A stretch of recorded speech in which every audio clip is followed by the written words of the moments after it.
Halo semuanya, bertemu lagi dengan saya Edwin Lunando di kelas pengenalan teknologi informasi. Kalau di materi sebelumnya kita sudah belajar sedikit tentang bahasa pemrograman yang bisa membuat kita membuat sebuah aplikasi yang bisa digunakan oleh banyak orang. Sekarang kita benar-benar akan belajar tentang pemrogramannya. Bagaimana kita memanfaatkan sebuah bahasa pemrograman supaya kita bisa mengembangkan sebuah aplikasi yang berguna bagi banyak orang. Langsung saja. Jadi, pertama kita akan belajar tentang notasi algoritmik. Kalau orang desain itu membuat sketsa dulu sebelum membuat desainnya, orang sipil itu membuat blueprint sebelum membuat rumahnya, orang IT membuat notasi algoritmik sebelum membuat aplikasi. Jadi, notasi algoritmik adalah rancangan desain algoritma dari program yang akan dibuat. Jadi, bisa dibilang ini sketsanya punya orang IT. Nah, mari kita belajar tentang format notasi algoritmik. Jadi, pada dasarnya, sebuah notasi algoritmik itu mempunyai judul, bisa dibilang penjelasan programnya secara umum, kamus. Kamus merupakan, bisa dibilang, deklarasi-deklarasi dari data-data yang dibutuhkan supaya program ini bisa jalan dengan baik. Dan bagian algoritmanya, yaitu bagian implementasi dari program kode-kode yang membentuk sebuah program. Nah, berikut merupakan contoh notasi algoritmik yang sudah jadi. Ini contohnya merupakan program untuk menghitung luas lingkaran. Nah, jadi di judulnya sudah jelas untuk menghitung luas lingkaran, menerima input jari-jari, lalu menghitung luas dan menuliskannya ke layar. Lalu kamus. Jelas dari sini kita mendefinisikan data-data yang kita butuhkan untuk menghitung luas lingkaran. Untuk menghitung luas lingkaran, kita akan membutuhkan nilai pi. Karena rumus luas lingkaran adalah pi kali jari-jari kali jari-jari. Nah, kita membutuhkan nilai pi, lalu kita akan deklarasikan variabel r untuk menampung jari-jarinya, dan kita deklarasi variabel l itu untuk menampung luasnya. Nah, kita membutuhkan masukan jari-jari karena kita belum tahu jari-jari yang bakal digunakan itu berapa. Oleh karena itu, kita jadikan itu masukan dari pengguna. Sedangkan kalau pi kan konstan, sudah jelas nilainya nggak bakal berubah. Oleh karena itu, dijadikan sebuah konstan di kamus. Lalu, di bagian algoritma, masukkan jari-jari, lalu dihitung luasnya, lalu dikeluarkan melalui algoritma output.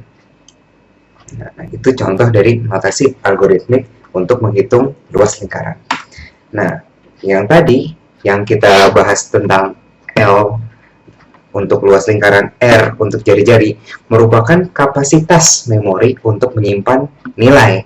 Tentu saja, saya pernah bilang, untuk memproses sesuatu, tentu saja kita perlu menyimpan data tersebut terlebih dahulu. Nah, dalam kasus kita membuat aplikasi, kita akan menaruh data kita di memori. Nah, berikut cara mendeklarasi variabel di notasi algoritmik. Jadi, dari nama variabelnya, lalu diikuti dengan tanda lebih kecil dan strip, lalu nilainya.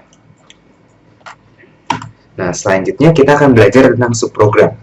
Jadi, subprogram itu merupakan bagian-bagian kecil dari program yang besar. Kalau kita lihat satu program, itu kan bisa dibilang fitur-fiturnya banyak. Jadi, bisa dibilang sebuah aplikasi atau sebuah program itu merupakan kumpulan dari subprogram-subprogram yang lebih kecil. Yang ujung-ujungnya semua subprogram tersebut diintegrasikan menjadi satu program yang lebih besar. Nah, bisa dibilang subprogram itu bagian kecilnya dari program, tapi yang benar-benar membentuk program adalah subprogram itu sendiri. Nah, salah satu bentuk subprogram adalah fungsi, yaitu fungsi bisa dibilang kalau dalam dunia matematisnya memetakan masukan kepada fungsi yang sudah didefinisikan supaya mengeluarkan hasil yang kita inginkan. Jadi bisa dibilang fungsi tersebut memproses masukan yang sudah didefinisikan, lalu dilakukan semua operasi yang sudah didefinisikan, lalu mengembalikan nilainya. Nah, berikut contoh fungsinya. Misalkan kita mau mempunyai fungsi skor. Jadi, fungsi tersebut mempunyai nama skor, lalu masukannya adalah berupa integer. Integer itu merupakan bilangan bulat, dan masukan tersebut dipetakan oleh fungsi fx. Fx itu 100 min x kuadrat. Nah, jadi semua saat kalau fungsi skor ini digunakan, nah, dia akan mengembalikan nilai 100 minus x kali x. Jadi, bisa dibilang ini memetakan input, lalu mengembalikan hasil yang sudah diproses. Nah, berikut cara menggunakan fungsinya. Nah, jadi ini cuma contoh menggunakan fungsi. Jadi, X-nya itu di bagian algoritma dimasukkan, yaitu X input. Nah, supaya kita mau menghitung skornya yang tadi, yaitu 100 min X kuadrat, kita hanya perlu memanggil fungsinya. Nama fungsinya, lalu parameternya. Jadi, setelah fungsi tersebut didefinisi, tinggal dipakai, lalu hasilnya langsung masuk ke fx yang menjadi penampung hasil dari fungsinya. Nah, begitu contoh fungsi. Jadi, nah, selanjutnya, subprogram yang lain adalah prosedur. Prosedur adalah sederetan instruksi algoritmik yang diberi nama dan akan menghasilkan efek neto sesuai yang terdefinisi. Sebenarnya, prosedur dan fungsi sama-sama melakukan instruksi algoritmik.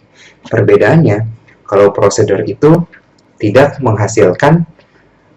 mengembalikan nilai sesuatu. Jadi, dia melakukan prosedur internal yang mungkin mengubah nilai, tapi nggak mengembalikan nilai. Jadi, bisa dibilang ini merupakan contoh prosedur. Misalkan, ini untuk menampilkan teks perkenalan diri Anda untuk 3 kali. Jadi, satu baris pertama itu output halo, baris kedua itu saya, baris ketiga itu Edwin. Nah, terus kita punya contoh aplikasi, kita mau pengen panggil 3 kali tuh cara perkenalannya. Jadi, kalau kita sudah sebelumnya itu mendeklarasikan prosedur yang judulnya itu print nama, melakukan output 3 baris tersebut, nah kita mau 3 kali melakukannya. Jadi, kita tinggal memanggil prosedur tersebut 3 kali. Nah, jadi print nama. Jadi nanti hasilnya yaitu halo saya Edwin 3 kali. Dalam 3 kali 3 yaitu jadi menjadikan 9 baris. Nah, jadi sekian saja perkenalan terhadap pemrograman untuk kali ini. Sampai jumpa di materi selanjutnya. Terima kasih.